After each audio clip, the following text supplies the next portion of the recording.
വിശുദ്ധ മത്തായി എഴുതിയ സുവിശേഷം 2-ാം അധ്യായം. ജ്ഞാനികളുടെ സന്ദർശനം. ഹെരോദസ് രാജാവിൻ്റെ കാലത്ത് യൂദയായിലെ ബേത്ലഹേമിൽ യേശു ജനിച്ചപ്പോൾ പൗരസ്ത്യദേശത്തു നിന്ന് ജ്ഞാനികൾ ജെറുസലേമിലെത്തി.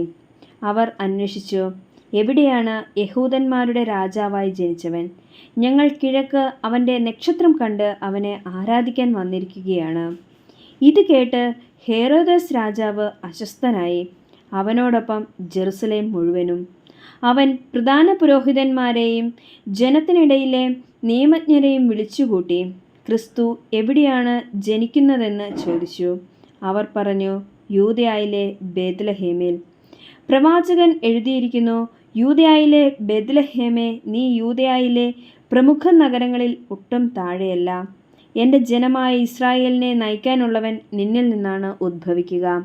അപ്പോൾ ഹെരോദസ് ആ ജ്ഞാനികളെ രഹസ്യമായി വിളിച്ച് നക്ഷത്രം പ്രത്യക്ഷപ്പെട്ടതെപ്പോഴെന്ന് സൂക്ഷ്മമായി ആകാംക്ഷയോടെ അന്വേഷിച്ചറിഞ്ഞു. അവൻ അവരെ ബേത്ലഹേമിലേക്ക് അയച്ചുകൊണ്ട് പറഞ്ഞു, പോയി ശിശുവിനെ പറ്റി സൂക്ഷ്മമായി അന്വേഷിക്കുക. അവനെ കണ്ടു കഴിയുമ്പോൾ ഞാനും ചെന്ന് ആരാധിക്കേണ്ടതിന് എന്നെയും അറിയിക്കുക. രാജാവ് പറഞ്ഞത് കേട്ട് അവർ പുറപ്പെട്ടു. കിഴക്കു കണ്ട നക്ഷത്രം അവർക്ക് മുമ്പേ നീങ്ങിക്കൊണ്ടിരുന്നു. അത് ശിശു കിടക്കുന്ന സ്ഥലത്തിന് മുകളിൽ വന്നു നിന്നു. നക്ഷത്രം കണ്ടപ്പോൾ അവർ അത്യധികം സന്തോഷിച്ചു.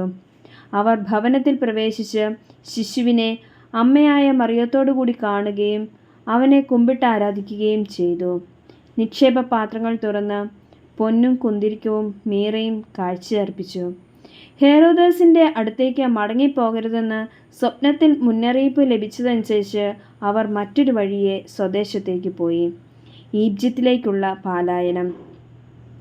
അവർ പോയിക്കഴിഞ്ഞപ്പോൾ കർത്താവിൻ്റെ ദൂതൻ സ്വപ്നത്തിൽ പ്രത്യക്ഷപ്പെട്ട് ജോസഫിനോട് പറഞ്ഞു, എഴുന്നേറ്റ് ശിശുവിനെയും അമ്മയെയും കൂട്ടി ഈജിപ്തിലേക്ക് പലായനം ചെയ്യുക.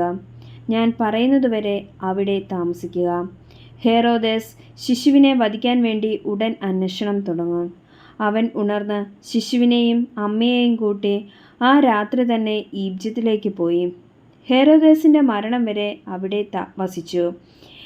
ഈജിപ്തിൽ നിന്ന് ഞാൻ എൻ്റെ പുത്രനെ വിളിച്ചു എന്ന് പ്രവാചകനിലൂടെ കർത്താവ് അരുളി ചെയ്തത് പൂർത്തിയാകാനാണ് ഇത് സംഭവിച്ചത്. ജ്ഞാനികൾ തന്നെ കബളിപ്പിച്ചെന്ന് മനസ്സിലാക്കിയ ഹെരോദസ് രോഷാകുലനായി. അവരിൽ നിന്ന് മനസ്സിലാക്കിയ സമയമനുസരിച്ച് അവൻ ബേത്ലഹേമിലെയും സമീപ പ്രദേശങ്ങളിലെയും 2ഉം അതിൽ താഴെയും വയസ്സുള്ള എല്ലാ ആൺകുട്ടികളെയും ആളയച്ചു വധിച്ചു. ഇങ്ങനെ ജെറമ്യാ പ്രവാചകൻ വഴി അരുളി ചെയ്തത് പൂർത്തിയായി.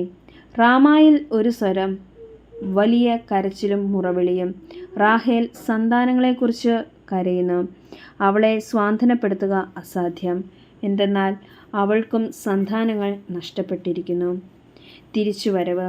ഹെരോദസിൻ്റെ മരണത്തിനു ശേഷം ഈജിപ്തിൽ വെച്ച് കർത്താവിൻ്റെ ദൂതൻ ജോസഫിന് സ്വപ്നത്തിൽ പ്രത്യക്ഷപ്പെട്ടു പറഞ്ഞു, എഴുന്നേറ്റ് ശിശുവിനെയും അമ്മയെയും കൂട്ടി ഇസ്രായേൽ ദേശത്തേക്ക് മടങ്ങുക. ശിശുവിനെ വധിക്കാൻ ശ്രമിച്ചവർ മരിച്ചു കഴിഞ്ഞു. അവർ എഴുന്നേറ്റ് ശിശുവിനെയും അമ്മയെയും കൂട്ടി ഇസ്രായേൽ ദേശത്തേക്ക് പുറപ്പെട്ടു. മകൻ അർക്കലാവോസാണ് പിതാവായ ഹെരോദസിൻ്റെ സ്ഥാനത്ത് യൂദയായിൽ ഭരിക്കുന്നതെന്ന് കേട്ടപ്പോൾ അവിടേക്ക് പോകാൻ ജോസഫിന് ഭയമായി. സ്വപ്നത്തിൽ ലഭിച്ച മുന്നറിയിപ്പ് അനുസരിച്ച് അവർ ഗലീലി പ്രദേശത്തേക്ക് പോയി. അവൻ നസ്രായൻ എന്ന് വിളിക്കപ്പെടും എന്ന് പ്രവാചകൻ വഴി അരുളി ചെയ്യപ്പെട്ടത് നിവൃത്തിയാകുവാൻ നസ്രത്ത് എന്ന പട്ടണത്തിൽ അവർ ചെന്ന് പാർത്തു.